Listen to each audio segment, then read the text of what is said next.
During the Battle of Long Island, there was a famous patriot. He was a Connecticut school teacher by the name of Nathaniel Hale. His day job was a school teacher. He ended up getting captured by the British. And of course, anytime that you're involved in a battle against the British and you're caught in a rebellion, you are sentenced to hang, sentenced to death by hanging. And they would charge you with treason because you've went against the crown. He had a famous quote, though, that really motivated the rest of the people in the Continental Army. And it was passed around and people repeated it, and people said, well, this guy here is really motivated for the cause. I should feel bad for complaining about not having supplies or coats or things that I need in the army. Here's his famous quote. He says, I regret that I only have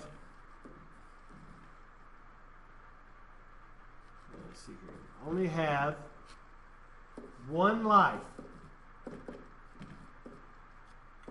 to give for my country. Indicating that if he had more than one life, he would give it over and over. That's how committed to the cause of freedom that Nathaniel Hale was.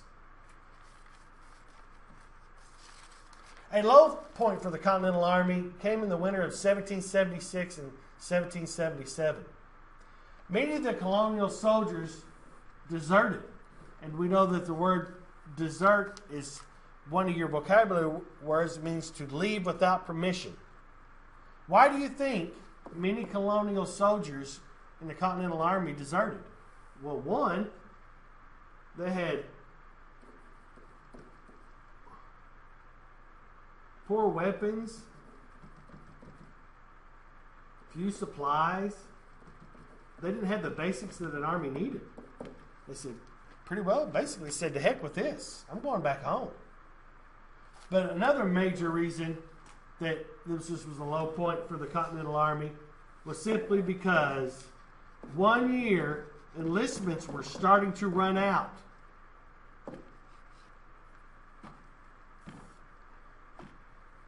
These 1 year enlistment terms were starting to run out. And many of the Continental soldiers were finishing up their 1 year enlistment and returning home. Thus, the number of soldiers in the Continental Army dropped.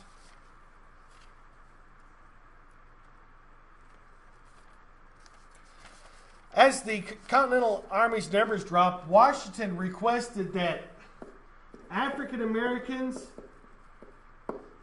that served in the Continental Army at this point on would be granted freedom.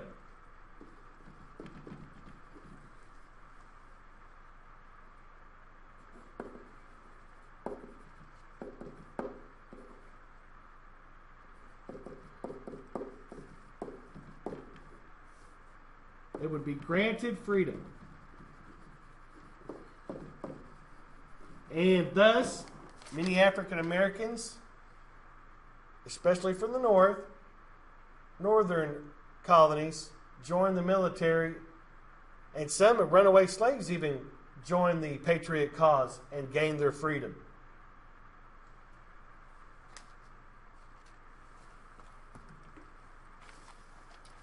Needing a victory because the morale was low and many people's enlistment terms were expiring and many people were deserting because they didn't have the necessary supplies they needed to keep the army up, Washington formulates a nice little plan.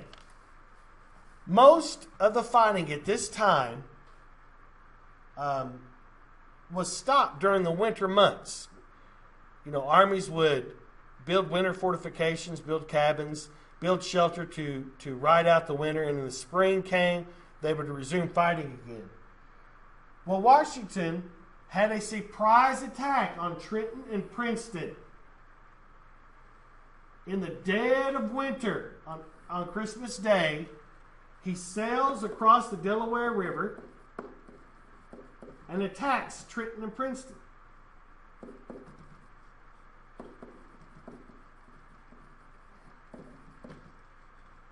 And he attacks, and what he finds there is many of the soldiers are asleep.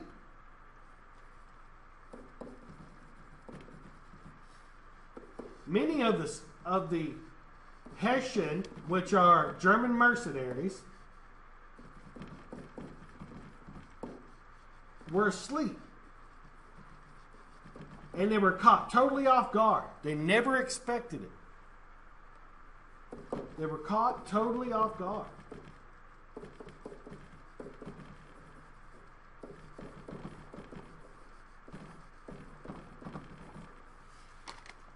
Caught totally off guard. And as you can see by these pictures, you can see the ice that they crossed through on the Delaware River, letting you know how bitterly cold it was. And here's the attack as it's happening in this picture. Notice the snow on the ground here. They were completely surprised that Washington pulled this off. They didn't expect it. Next, after this defeat at Princeton and New Jersey, the British Army come up with a new plan for victory, a three-pronged attack in 1777, in which General John Burgoyne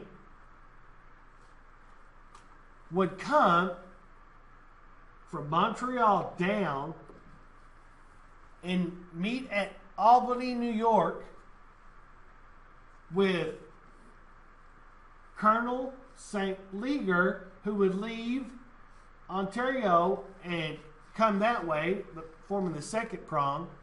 Then General Howe, who had defeated the colonists in Long Island, would move up.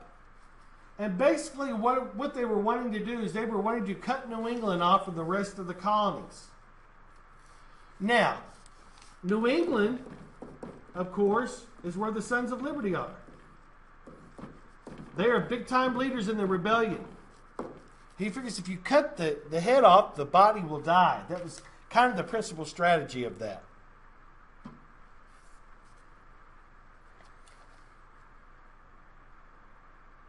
General Howe also wins a major battle for the British when he surrounds Philadelphia.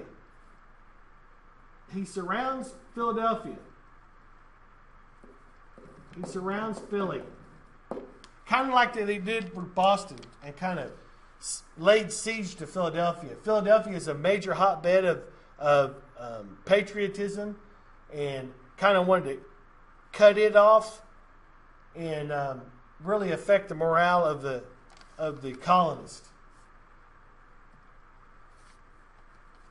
This next one in here is probably one of the, other than a concluding battle, it's probably one of the biggest battles of the Revolutionary War, and it occurs on October the 17th, 1777. Burgoyne, who was marching towards Albany to unite with Howe and St. Leger, was caught outside of Saratoga by the colonial general Horatio Gates.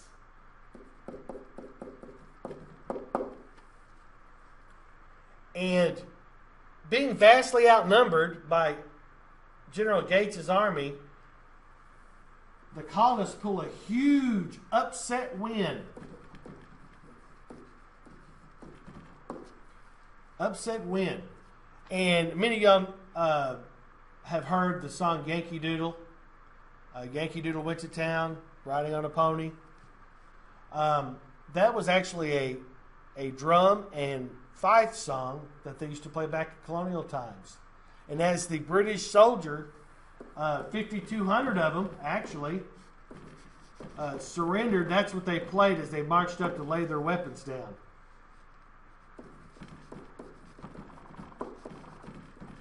And another reason why this is a major battle, because at this point, France has kind of been setting it out, not wanting to jump in on either side. But with this victory by the colonists, France finally sees, hey, these boys might actually get it done. So they agree after the Battle of Saratoga that they will give us aid, both money and military. They agreed to send their French fleet over here to help us since we didn't have a navy. They started lending money to the Continental Congress to buy supplies for the Continental Army, and they also send troops. In the next vodcast, we're going to talk about the help that the French gave us and different European countries who come in on our side after we win the Battle of Saratoga. This now concludes Section 1 of Unit 6's podcast. I hope you join me next time for Section 2.